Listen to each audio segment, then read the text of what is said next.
The block of indecision. An enormous mental block exists whenever we hesitate too much and fail to act, thus missing out on opportunities. Like perfectionism, getting trapped in analysis paralysis is something that stems from an ordinarily useful human tendency. It's only natural to want to delay making a choice until you have as much information as possible so you can make the best decision. But this tactic can easily go too far. Of course, it's true that taking the time to critically assess your full scope of possible action means you're better positioned to choose the right way forward. However, the fact is that we can only ever approximate the perfect decision. It's not practically possible to act with complete certainty. Good decision-making is something we can do to a point, beyond which we have to acknowledge that some things are simply out of our hands. You'll know that indecision is a serious block for you if you often find yourself feeling unable to commit fully to any one path, delaying the moment of choice till the last minute, often incurring costs in the process. The costs of not taking the leap from thought into action can be high, and yet we seldom factor these costs in when we're dawdling and scrutinizing the situation endlessly.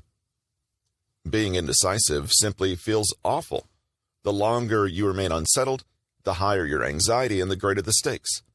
The more you delay, the bigger the choice actually seems to become, and the more you're aware of not having chosen. A vicious cycle. We can lose all sense of proportion when it comes to assessing how important any one decision actually is, and risk ignoring the things that really do matter. Indecisiveness has a way of becoming a self-fulfilling prophecy, too. For example, you believe a decision is super important, so you take your time trying to make it. You don't want to choose the wrong thing and mess up. But in taking so long to find the perfect way forward, the decision goes stale and you miss out, literally losing opportunities or defaulting to how things were before. Your indecision acts to bring out the very thing you were afraid of. Analysis paralysis is just that. The paralyzed feeling of unpicking a situation to such a degree you have no idea what to do anymore and no ability left to act. In this sense, someone who analyzes things less has a greater chance of success simply because they actually get things done. A task completed moderately well is always more valuable than grand visions that never materialize. Sure, people who take a risk now and then may have a marginally higher chance of making the wrong decision, but they didn't waste time figuring that out. In fact, they may be able to fix their mistake and choose again several times over before the paralyzed person has even managed to take a single action. The root of indecision and intolerance for uncertainty. Even if you're unaware of it, your brain is constantly appraising and assessing the environment around you, making predictions, drawing conclusions, inferring from incomplete data, and filling in the gaps, given the existence of time constraints and limited resources. Perfectionism and indecision are fed primarily by fear, a fear of the unknown. In many ways, this is a remnant of our early days as hunter-gatherers, when an unknown factor could easily result in death. As such, from an evolutionary perspective, the fear of the unknown has kept us alive for centuries and millennia. Even in the modern day, the unknown can pose existential threats, but these are much less pronounced. Primarily, it exacerbates our fear of missing out, which is a form of social anxiety that disproportionately affects some people over others. This could be the fear of missing out on better alternatives, better outcomes resulting from particular actions, etc. When we analyze the world, we're seeking to understand it.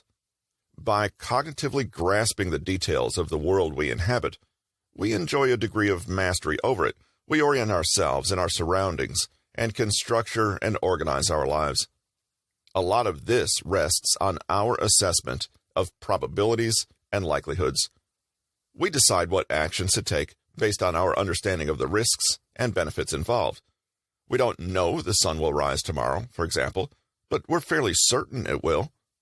We trust most people not to rob us. We assume that the box we bought at the supermarket contains what it says it does. And on a grander scale, we trust that if we work hard, we'll probably succeed. We build our lives and actions around what we know, trust, and can depend upon. Anything new entering our worlds can be perceived as threatening simply because of this fact. We don't yet understand it. We don't know where it fits into our world. It could be a good thing, but it could also be terrible. Until we know, we behave cautiously, and the way we can move from ignorance to understanding and to the comfort of being certain again is to gather more data. In an ideal world, we'd approach the unknown with a curious open mind, gather data and learn more about it, and move on with life. But what happens if we get stuck in the data gathering stage? What about realizing that we can never actually learn everything there is to know about a phenomenon, can never predict anything with 100% accuracy, and can never have perfect understanding? At some point, we have to act, even when we're a little unsure. Here we see that an intolerance for uncertainty is closely connected with perfectionism, the fear of the unknown causing us anxiety that we hope to relieve by somehow making the perfect decision. This is a question of trust and risk. Are we able to act despite never really having complete knowledge? Can we take the risk even though we can never guarantee what the outcome will be? It's normal to be fearful of doing the wrong thing, but when this impulse gets in the way of us doing anything at all, then it's a problem. The cost is that we forfeit our natural, intentional thinking capacity and start to behave as though the world is one giant threat that we should dedicate ourselves to mitigating at all times. Not exactly the attitude of success. We can improve our decision-making process, but we can never be completely perfect. Every time we act, we take risks. The only way to guarantee never incurring any risk at all is to simply never act, to never live at all, which, in a way, is the logical outcome of analysis paralysis.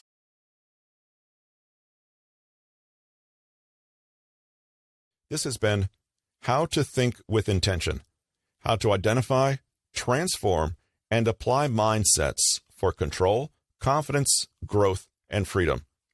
Written by Patrick King, narrated by Russell Newton. Copyright 2020 by Patrick King. Production copyright by Patrick King.